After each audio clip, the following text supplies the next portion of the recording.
Hi, I'm Dietrich. I'm Alex. And I'm Ben. We're from the podcast That Song from That Movie, the journey through the very best and worst of movie songs. We want you to join us on our voyage across the cinematic sound waves as we take a deep dive on a new song and movie each week to figure out just what makes them tick. Already we've set sail with Celine Dion on the Titanic, found a friend in Toy Story, and gotten drenched out in the rain with Butch Cassidy and the Sundance Kid. Hopefully each breakdown allows us to answer the ultimate question of what's better, the movie or the song. Or at least learn something new along the way. Just like learning that Toy Story 4 is a meaningless cash grab without a soul. You can subscribe right now on all good podcast platforms. If you use one of the bad ones, then that's on you, and we can't be held responsible. Subscribe to That Song from That Movie.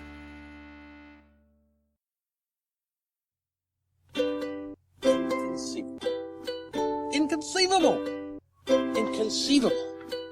Inconceivable! Inconceivable!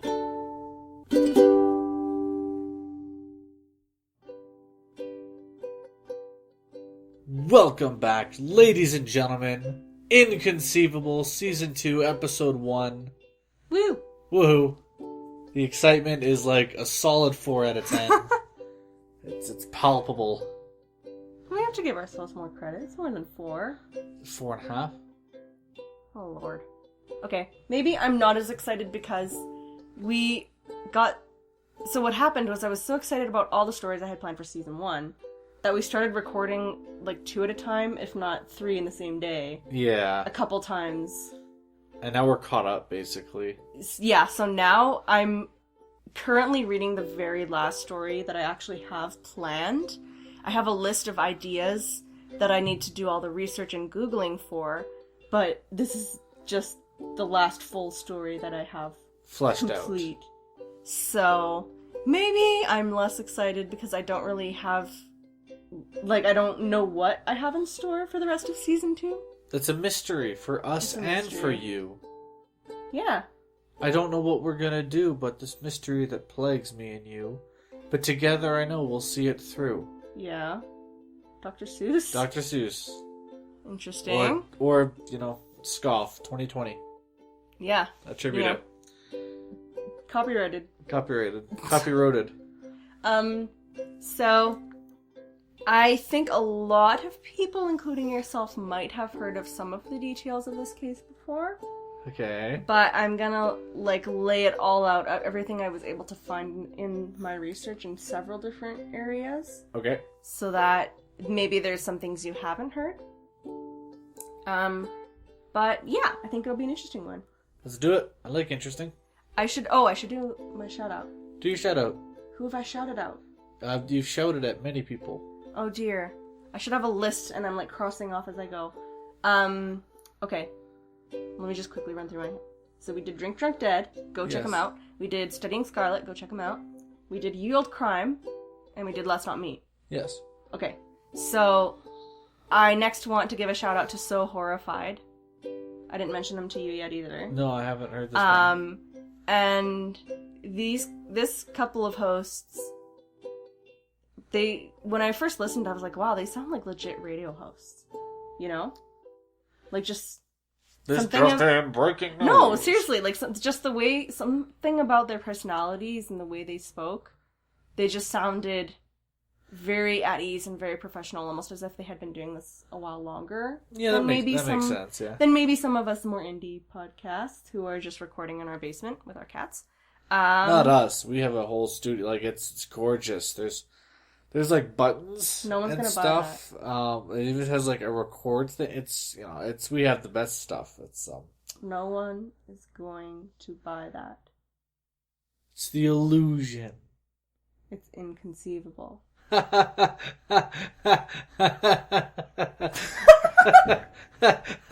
ha ha. That's my line. First off. I stole it. You stole it, you're a thief. Yeah, go check out So Horrified, because I've only listened to a couple, but I just really enjoyed, because we have recently been watching quite a few thriller, even kind of moving into the horror genre films. Yeah, it's our new niche. Yeah, and basically what they do is they point out all the annoying things that you notice when you're watching those movies, you know? Like when we watched Hush the other day, my gosh. and I was like, let me move to this other window and watch him for 30 more seconds, and then I'm gonna see if I can see something different from this window, and I'm gonna move to about 5 more windows and just watch him instead of running. We're gonna segue for a minute here to talk about this movie, because I've now decided we? this. We are, because I need a minute. Oh my gosh. For any of you who have seen the movie Hush, it's not great. No, And okay. I do, no, I let forgot me to finish. tell you. Let me finish. Oh, damn it. Wait. It's not that it's horrible. The problem is there's a lot of cool ideas, and then it just goes out the window. You're like, hey, you know the fan art or whatever? It's a creep. By the way, spoilers abound up ahead for Hush. It's like, hey, you know that creepy poster we're using for it with like the mask? Yeah, we're gonna ditch that in the first 15 minutes. He's not gonna have that anymore. Hey, you know this weird kind of cool concept that she's got like voices in her head, that director? Yeah, you're gonna see that a grand total of twice. Only once is it useful. Hey, you know that you're in the middle of nowhere, and in theory you could run away because the dude's weapon is just a crossbow. Something that takes ages to reload. Yep. No, we're not gonna do that. Hey, you know that clear opening when he was fighting somebody else where you could have gone and helped? No, we're not gonna do that. It's just... It's What hard. are you talking about? She's deaf. She couldn't hear. She could see them fighting. Who? When When? the other dude came and then he got stabbed in the that's neck. not Like, at the beginning. no, that's towards the end. But she's like watching them fight. Yeah, and it's she is. like, go help. Yep. Like, I don't know. Anyways, I want to end the segue pretty quickly, but I will say that every time we looked up like Metacritic scores or reviews, everybody else in the universe seems to love this movie. I did not. I thought it was stupid. I don't get it. Anyways, moving on from our daily rant. I'm trying to give a shout out to So Horrified. Anyway, so all of those crazy things that you hear in your head when you're watching a horror film and you're like, no, what are you doing? You're being stupid. Yeah. Or you're like pointing out all of the horrible parts of it, you know? Would you That's say basically the- what this podcast is. Would you say the horrifying parts of it? Yes, Okay. I would. Awesome. That's what I did intentionally. Were you not catching on? Anyways. No, I didn't. No. Anyways, that's part of their title, So Horrified, is that what they're horrified at is not the film, but how horrible the movie is. I see. I'm picking up You know? what you're putting down there, slugger. So yeah, anyways, I found it really enjoyable because horror films, I think, and thrillers are notorious for just having these stupid ass moments.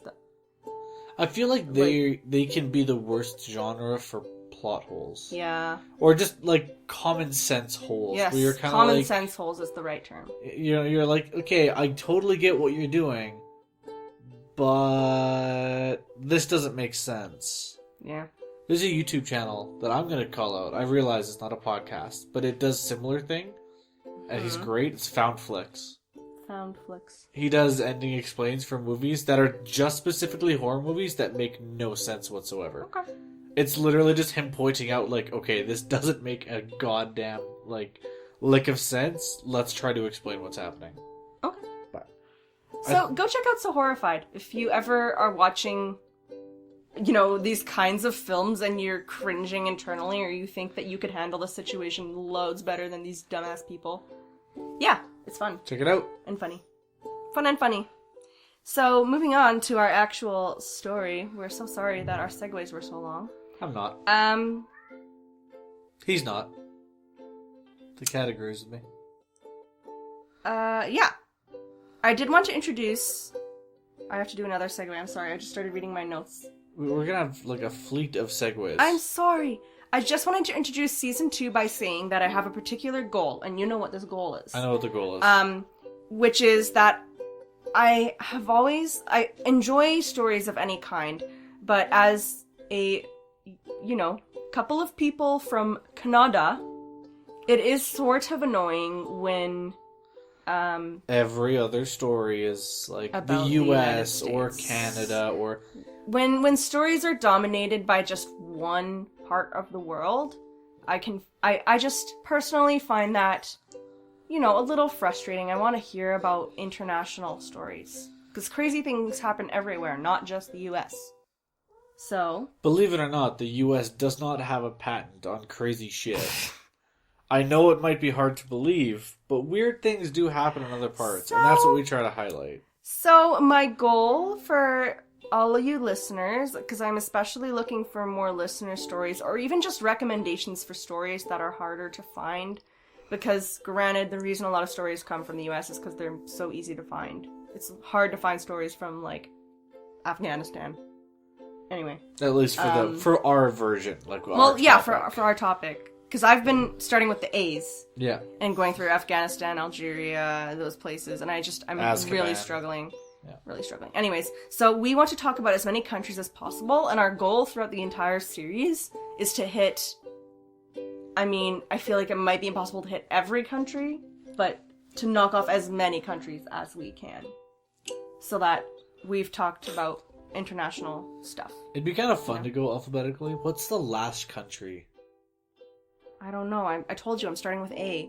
I haven't even gotten past Afghanistan because I can't find a story from there. Interesting. What? Fun. I'm trying here. You're trying. trying. But I'm saying it's Uzbekistan. Because I'm going to say New Zealand is actually like new, like N. Alright. So that's my guess. I'm probably wrong. Off the top of my head. Anyways, Zimbabwe. Oh, yeah. Is that a country? I think so. Anyways, moving on. Moving on. Finally to the meat and potatoes. I'm so sorry. So our story for today is about Jim Lewis and Jim Springer. And maybe those names don't jump out, or maybe they sound a bit familiar, but you're gonna pretty quickly catch on to this story because it's a pretty common story. Alright. I think you know. This takes place in 1979, and we are starting with Jim Lewis, who is 39 years old at the time.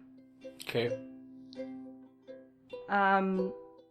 So we're focusing on pretty much the later years of his life, because he lives 39 years of his life. It's perfectly average, nothing too exciting to talk about.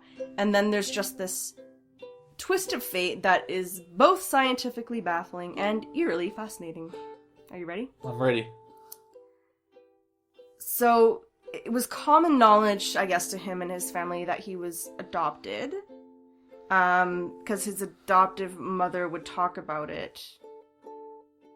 It was just an open... Yeah, it was a relatively open thing. And she mentioned, I guess, at some point that when she went to the judge to finalize all the adoption paperwork, she overheard someone mention a fascinating detail that, quote, the other baby had also been named James. So Jim, obviously, in this case, is short for James. Yeah. And so... So they were twins, I assume. Yes. Separated at birth, and they both end up getting named James. Yes, exactly. Okay. I wrote in brackets, coincidentally, 2 adoptive parents. I don't know what that means. Sorry? What are you... I don't know, I just wrote in brackets, coincidentally 2 adoptive parents. But anyways, the coincidence here is not just that they're both named James, but the adoptive parents, I guess, ended up in the same area at the same time, so she could just perfectly overhear this. That. So, that's a thing. And this random passing comment that she might have easily missed is what drove Jim Lewis to try and go find his identical twin. Apparently, the other twin, who's also 39 obviously, Jim Lewis, thought his twin was dead this whole time. Okay. So Jim... Oh my god, I'm getting confused. You meant James. Well, the other twin thought Jim was Jim... dead. Oh my god. Well, they're both named James. I know, and that's their what nickname makes is this Jim. super freaking hard. I'm just getting confused. So sorry, Jim Lewis is the one whose mom knew about it. I guess the other twin is the one who thought he was dead. Call him Thing 2. Thing 1 and Thing 2. I'm sorry if I confuse our listeners. So anyways, Lewis, who finds out, about the twin from an early age, but he, this comment that he just learns about is what drives him to try and make contact. He calls the probate court for a record of adoption, and he contacted Jim Springer, the other guy. Yeah. He contacted their family in Piqua? Sure. I don't know. We live in Canada, I'm sorry. I don't know. And he recounts, quote, I came in one day and had this message to call Jim Springer. So apparently, when the actual, I don't know if it was a call, it must have been a phone call. So when they actually talk for the first time, one with the other, instead of just passing messages, Yeah. apparently he just got so excited and basically just blurted out, "Are you my brother?" Just like, hey, how you doing? This is Jim. You know, I was hoping we could. Are you my brother? Pretty much. Do you want to meet up? I have Pokemon cards. We never traded those as kids. Did you watch Batman? I saw Batman. Do you have my Legos? It's how most twin brothers talk to each other. Okay. Anyways, say that I having imagine. not being a twin. Well, yeah. I imagine the conversation was a somewhat more adult version of that, basically. A more adult version of that. Hey, have you seen my new car? It's got the wheels. Yeah, and the yeah, Okay. yeah. Anyways. That's how adults talk. So, I mean, but something, they must have, you know, Jim Springer, who's just getting this, you know, in the face, "Are you my brother?" thing. Yeah. Must not have been too taken aback, because 4 days later they actually did meet in person for the first time. Okay. So, at first they're just kind of talking. The first guy knew for a while that they had the exact same name, but they start to compare other qualities about themselves, and they share a lot of qualities. Okay. You know. So at first, they're explainable twin traits and habits that are fairly easily explained. So they both get tension headaches. They're prone to nail biting. They smoke the same cigarette brand and beer. They vacationed on the same Florida beach. Little things. Yeah. And it's like stuff like your tastes. So drinking and smoking the same things. That to me makes perfect sense if you're That makes twins. sense. Getting tension headaches, I imagine if it's some sort of genetic factor that contributes, that makes perfect sense. Yeah. You Even know? the Florida beaches, to me, I can see, like, I don't know how many beaches there are in Florida, A lot? but depending on where you live, and if it's in, like, one of the top 10 most popular, I think that's probably relatively common. Anyway. So it's all fairly explainable at Yeah. first. They're like, "Oh wow, cool, you know, we're twins, we like some of the same stuff, neat." Here's where I wrote, they grew up 40 miles apart from one another. Lima and Pica. Sure. I'm so sorry. I hope we have American listeners who know where these places are. I really should Google these when I'm writing them. You in should. my It's notes. kind of funny. I'm sorry. Again, I'm trying to do international stories, not just stories from Canada where I know where everything is, so I don't think it's too important to the story. No. They They're close together. They grew up 40 miles apart. So the name being the same and some other stuff may be like a little bit unsettling. Here's when they start talking about other things, and it becomes borderline creepy. Go. Are you ready? Both had beloved childhood dogs. Both of them were named Toy. That's weird. Toy is not a common dog It's not a name. common name. If they had both named their Spike. dog, yeah, Buddy. but Toy. Toy is weird, yeah. That I don't see them just coincidentally. Like, that's just baffling to me. In terms of school, they both excelled in math and woodwork, and they both sucked at English and spelling.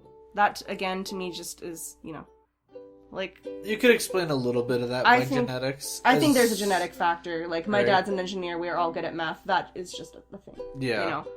Anyway. They both marry their first wife, a woman who is named Linda. Both marry a Linda. But Linda's got it. Both get divorced to that Linda. No more laying with Linda's. No. They both proceed to marry a second woman. Both are named Betty. They're in bed with Betty's. Okay. Both had sons. Both of them named their sons James Allen. What? Yes, I'm not kidding. The only thing is that Lewis spelled it A-L-A-N and Springer spelled it A-L-L-A-N. That is legit the only difference. What? Yeah. That's weird. First wife, Are you sure? same name. Second wife, same name. Son, same name. Are you sure these are actually two different people and God didn't, like, hit copy paste Ha. and just... Ha. It is creepy, admit it. That's pretty It's weird. so weird. Like, there's a part of me that's like, okay, if, like you were saying, like the same names. I'm like, okay, statistically, James is a fairly common name. I could argue that, Coinky Dinks happen, right? Mm-hmm. And then it's like they both marry a Linda. It's like, okay, that's 2 Coinky Dinks. Again, relatively common name. Same with Betty, relatively common. But it's like when you're looking at probabilities, you have to multiply them together. Yeah. Right? Like, the chance of you, like, flipping a quarter and it being heads is 50%. The chance of you doing it twice is 25%. Right? 3 times, it just keeps going down because it's unlikely. And that's a lot of stuff. Even the kids' names. Like, Jesus. Yeah. Dog, both wives, and son, all same name.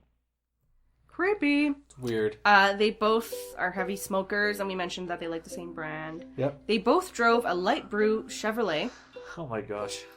They had not the same job, but similar jobs. Lewis worked as a security guard, and Springer was a deputy sheriff. Yeah, yes, I'd say similar fields. Relatively similar. Security, law enforcement. So yeah, they're talking together, and they discover all these crazy things. And I don't know how this came into, like, the public eye, because I don't really think they've benefited from it a whole lot. But in any case, this story becomes quite famous. I would try to milk that. Like, Yeah. I would write a book.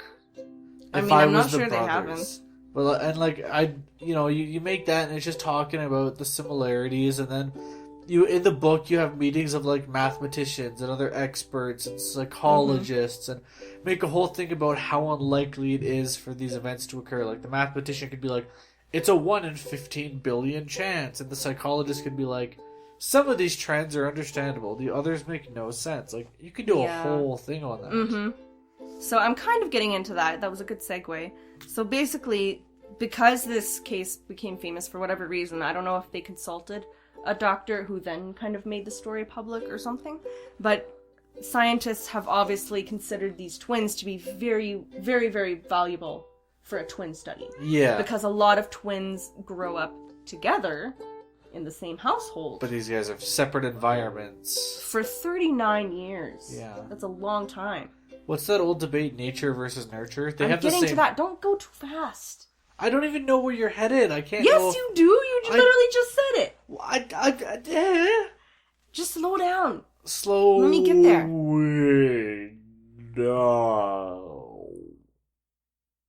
Are you done? Yes. So, they're considered valuable for obvious reasons. Dr. Thomas Bouchard, University of Minnesota, I guess, is someone who started to really want to do tests and see what was really going on and see what they could glean about the whole debate that you mentioned. Nature versus nurture. Yes. And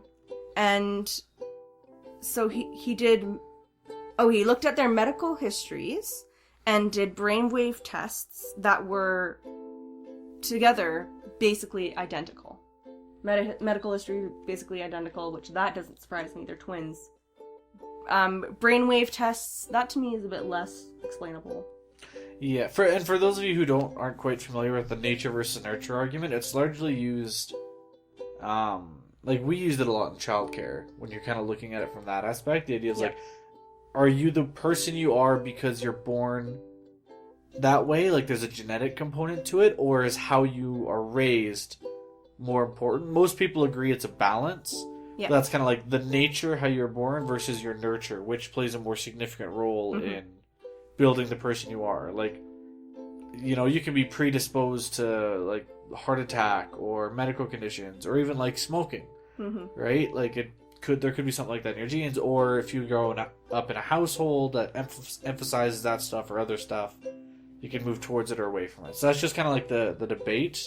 Yeah, and in the case of these two, for people who, I mean, I'd like to think the scientists who are doing the studies and stuff are relatively unbiased. Yeah. And basically with the medical histories, brainwave tests, and personality tests also, all three being pretty much identical, that kind of, would make this case look very much like a nature Yeah. situation, which would show that them leading separate lives and being raised by different people has had virtually no effect on them in terms of personality or their their physical traits or any of that it has basically all just been determined from birth. Again, God copy-pasted. So what happened is they had one baby in the womb, he had his whole life planned out, and then he realized, oh crap, there's a second baby in there. This is like looking around, the room, the cloudy room, and it's like, screw it, and then just copy-paste it onto the second child. I've run out of pre-programmed personalities. Shit. My Pretty shelf's empty. Frig, what do I do? Drag and copy. Done. Ship it out. There you go.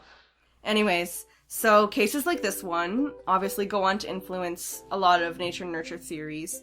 So is it hereditary? Is it environmental factors? What shapes you physically? What shapes your brain? Yada yada.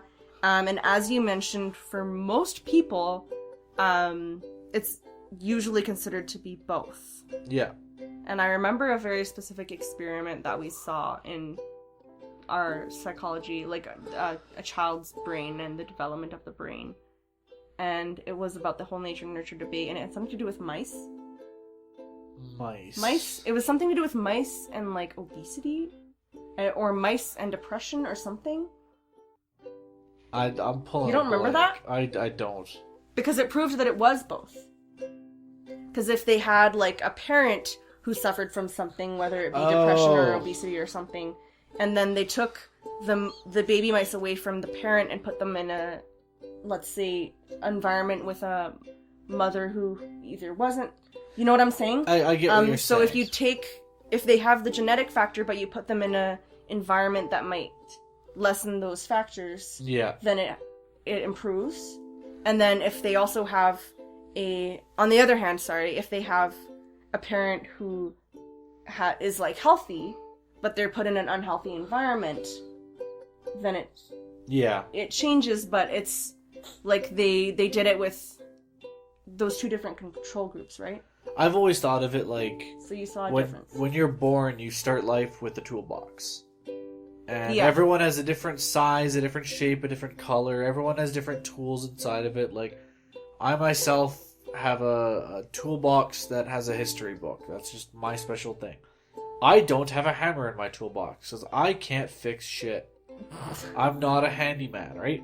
But if I grew up in a household where, my dad was a handyman, there's a chance I might, get a little hammer put in my toolbox. Yeah. There's a chance that the books might come out if that part isn't, right, nurtured. Yeah. So right? You have something you start with, but it can change depending on... Yeah, so the basic results of the experiment, from what I remember, are that the mice who were, like, the healthiest are the ones who came from a good environment and grew up in a good environment. Yeah. The ones who came from a bad environment but grew up in a good environment did, like, the middle ground. Same with the mice who grew up in a bad environment but were put in a good environment. Yeah. There's, like, the two different ones. Mix and match. And those are the middle ground ones. Good to bad to bad to good. Yeah. Yeah. And those ones didn't do as well as the first group, but they did somewhat better because they had something good going for them. Yeah. And then the worst group, obviously, is the ones that they had a bad, the bad genetics, and then they grew up in a bad environment as well. Feels bad, man. Yeah, feels bad. Feels bad. Anyway, so that's my basic rundown of this experiment that hopefully I didn't make too confusing for you, but it basically proves that it's both nature and nurture, that you can't just say it's one or the other. Yeah. So in any case, people were like, well, then what's up with this case? Why does it seem to be leaning really strongly towards the one side? And then you have the far-out thinkers who are like, oh, this is proof of a twin telepathic connection and all this stuff. And then you're getting into some really weird, Twin sense. Twin sense. I mean, I'm not going to say definitively no, because we don't have any proof that it's not the case, but, I'm skeptical of that.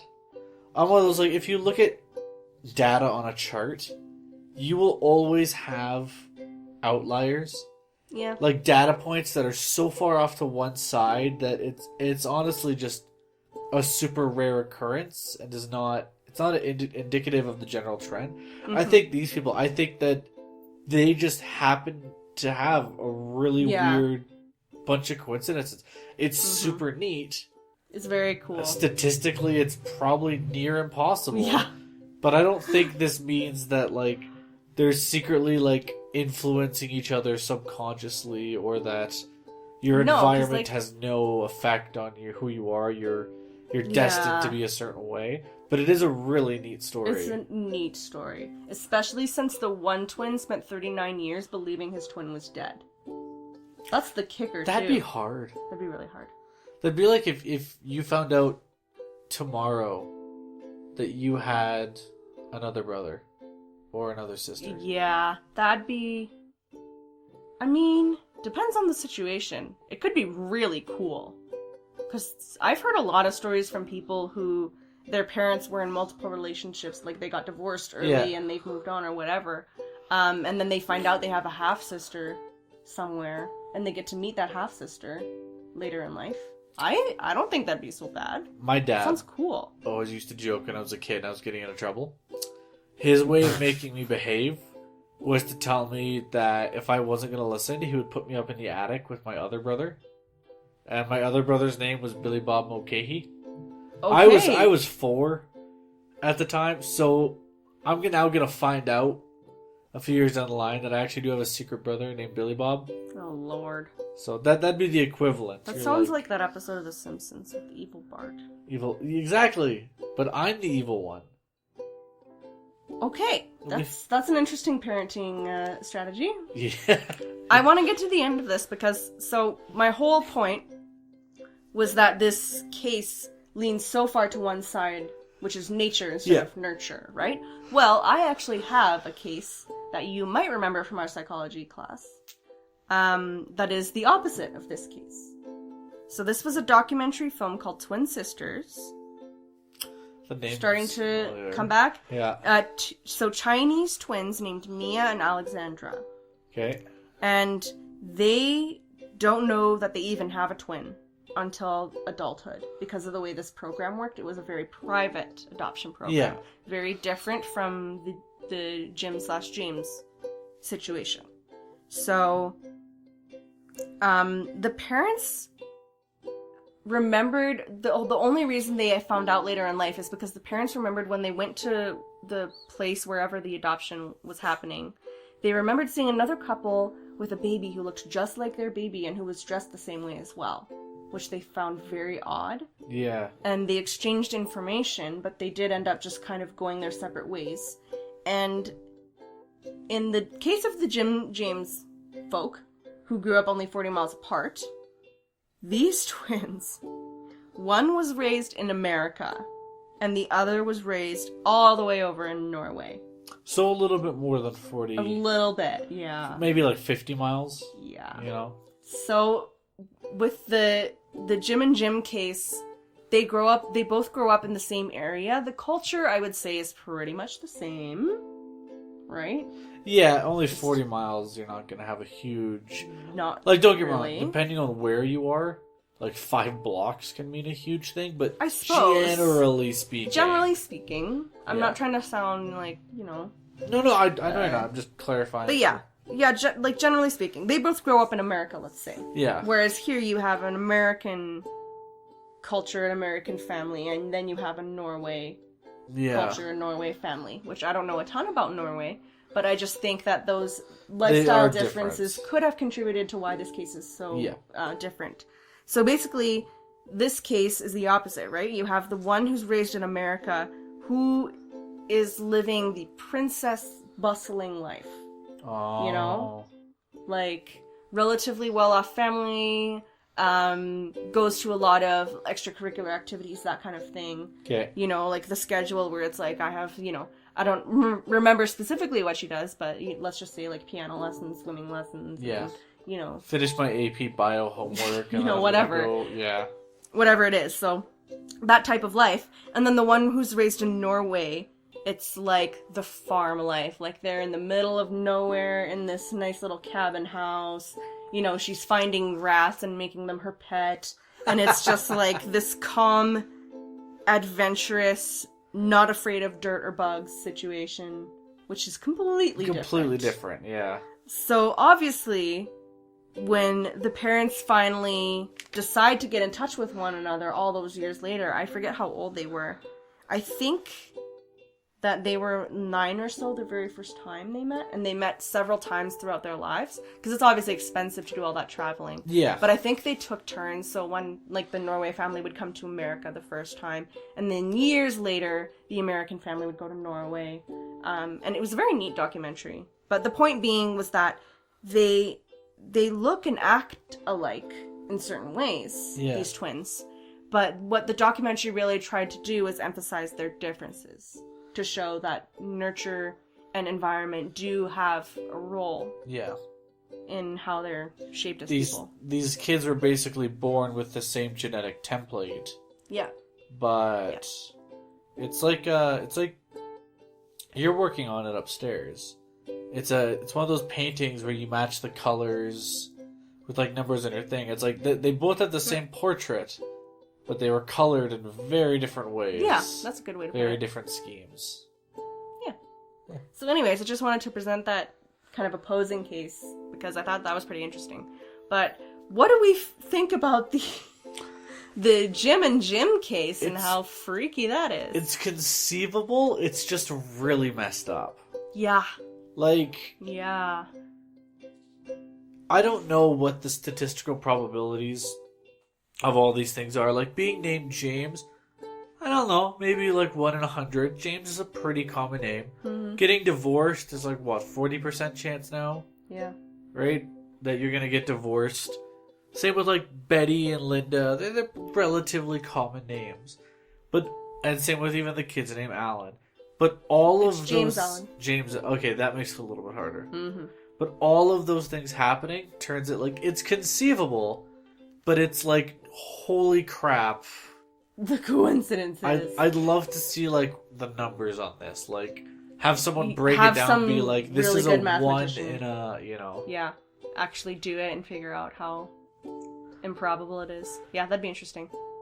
Anyways, so it was a bit less of like a narrative today, as you know, a bit more of a examination, I guess, of the case.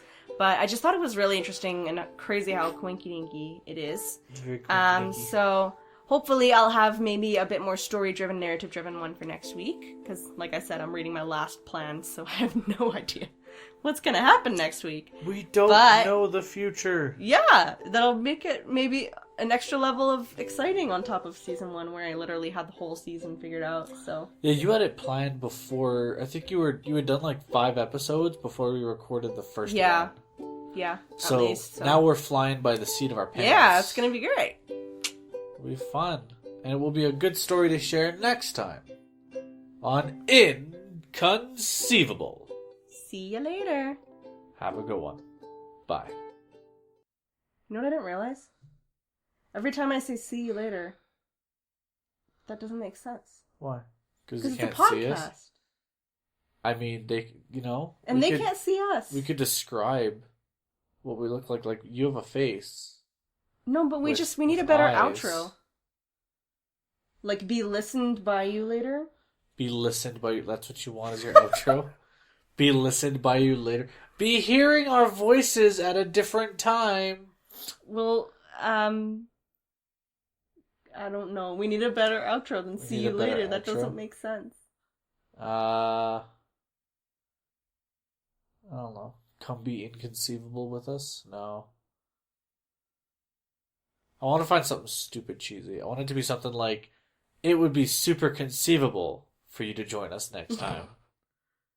And then just cry deeply, because that is such a horrible thing to end it with. Okay, I just have to say how jealous I am of Drink Drunk Dead, because their whole thing is that they have their different drinks every episode. They start off the episode with talking about what they're drinking, and their followers are called spirits, because spirits mean both alcohol, but they also are paranormal, which is what their podcast is. It's paranormal. And at the end of every episode, they say, let's raise a toast to our ghosts, which is the best outro ever. We'll brainstorm. We need something cool. We'll brainstorm. Got it. There will be a storming of brains.